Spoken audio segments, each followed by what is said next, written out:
everyone, I'm Hermione Tandon, your mentor, and the objective behind this video today is how to analyze mocks effectively. Now, one of the most crucial parts of our class journey is how to analyze mocks and how to practice your wrong questions.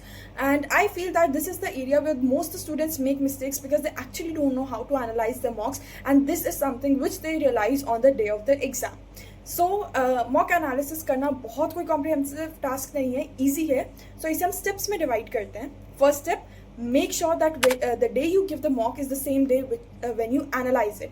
Because जब हम अपना mock analyse करते हैं, जिस दिन हमने mock दिया होता है उस टाइम हमारे माइंड में फ्रेश तरीके से होता है कि हमने किस क्वेश्चन के पीछे कौन सी रीजनिंग लगाई थी, हमने किसी पर्टिकुलर क्वेश्चन को क्यों छोड़ दिया था, हमने कौन से क्वेश्चन में फ्लूक्स किए थे या तुक्के किए थे. सो बेसिकली अगर हम उस दिन अपना मॉक जो है वो एनालाइज कर लेते हैं, so it is very very beneficial for us. So now करना क्या है, जैसे suppose I give a mock today, so I will make sure कि मैं आज रात ही उसे एनालिसिस के लिए लेके बैठ जाऊँ. तो सबसे पहले मैंने अपना मॉक लेके बैठा.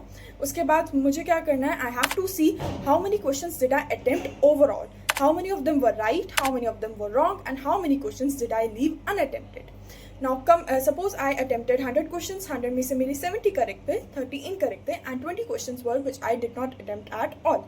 So coming on to the right questions, and yes, right questions को भी एनालाइज करना उतना ही इम्पॉर्टेंट होता है. बिकॉज what happens is कभी कभी मैंने जो रीजनिंग अप्लाई की, ज़रूरी नहीं है कि ऑथर भी मुझसे वही रीजनिंग एक्सपेक्ट कर रहे हों. एंड सपोज आज तो कोइंसिडेंटली मेरा आंसर ठीक हो गया, बट सबसीक्वेंट मॉक्स में there is very high probability कि वो आंसर गलत होगा, बिकॉज मेरी रीजनिंग में कहीं ना कहीं फ्लॉ था.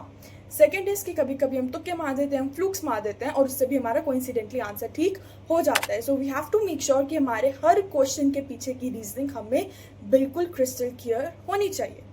Now coming on to the wrong questions, मैंने ये 70 राइट क्वेश्चंस एनालाइज कर लिए. इसके बाद मुझे आना है अपने 30 रॉन्ग क्वेश्चंस पे. नाउ आई पर्सनली बिलीव कि हमारे क्वेश्चंस जो रॉन्ग होते हैं वो मेनली 3 वजह से होते हैं. वन इज हमारा comprehension mistakes, second is silly mistakes, and the third is reasoning mistakes. So पहले क्या होता है कि सपोज मैंने कोई पैसेज रीड किया and I didn't understand the language of the passage. Suppose I understood the language of the passage, now I didn't understand the language of the question. Suppose I understood the passage as well, I understood the question as well, but I did not understand the options of the question. So इसमें mistake हमारी कहीं reasoning में नहीं जा रही, हमारी कोई silly mistake भी नहीं है, mistake हमारी comprehension में है. So what do we have to do? We have to practice a lot of vocabulary and we have to improve our reading and comprehension abilities. Second mistakes आती हैं हमारी silly mistakes. Sometimes क्या होता है, हम बहुत जल्दी जल्दी पैसेज रीड कर रहे होते हैं, कोई वर्ड, कोई लाइंस, कोई फ्रेज हम कुछ ना कुछ कभी कभी स्किप कर देते हैं, उसे ढंग से फटाफट करने के चक्कर में कॉम्प्रीहेंड नहीं कर पाते, या हमारे पास 120 मिनट्स होते हैं तो वी ट्राई कि हम फटाफट इस क्वेश्चन को कर जाएं, तो उसमें कहीं ना कहीं हम कोई ऑप्शन नहीं रीड करते, कोई ऑप्शन को हम ऊपर से स्किप कर देते हैं. So there is the chance कि हम अपनी सिली मिस्टेक्स कर देते हैं. Now the third and the most important is reasoning mistakes. Now suppose मैंने आंसर डी मार्क किया, आंसर सी था, तो मिस्टेक कहाँ हुई? मिस्टेक मेरी रीजनिंग में हुई, and that is I have to make sure कि मेरी और ऑथर की रीजनिंग मैच होनी चाहिए. बिकॉज अब जब मेरी प्रैक्टिस में ऑथर और मेरी रीजनिंग मैच होगी, देन ओनली एग्जाम डे पे जाके मेरे आंसर करेक्ट होगा. Because when there is a flaw in reasoning there will be a flaw in your answer. So अब क्या करना है, हमने अपने राइट क्वेश्चंस भी एनालाइज कर लिए, हमने रॉन्ग क्वेश्चंस भी एनालाइज कर लिए. अब बारी आती है हमारी अनअटेम्प्टेड क्वेश्चंस की. नाउ मैंने 70 क्वेश्चंस राइट किए थे, 30 क्वेश्चंस रॉन्ग किए थे. अब मैंने 20 क्वेश्चंस वो भी थे जो अटेम्प्ट किए ही नहीं थे. नाउ अब मैंने सिर्फ आंसर की से देख के उन्हें रख नहीं देना कि हाँ ये आंसर था. No, you have to attempt those 20 questions again. Suppose मैंने 20 क्वेश्चंस नहीं किए, सो इसके बाद अब मैं क्या करूँगी, 18 या 20 मिनट्स का टाइमर लगा के बैठ जाऊँगी, and I will practice those questions in that time frame only. उसके बाद मैं उन्हें इन्हीं तरह से एनालाइज करूँगी और चेक करूँगी कि मेरे कौन से क्वेश्चंस राइट है, कौन से रॉन्ग है, और उनके पीछे की रीजनिंग क्या है.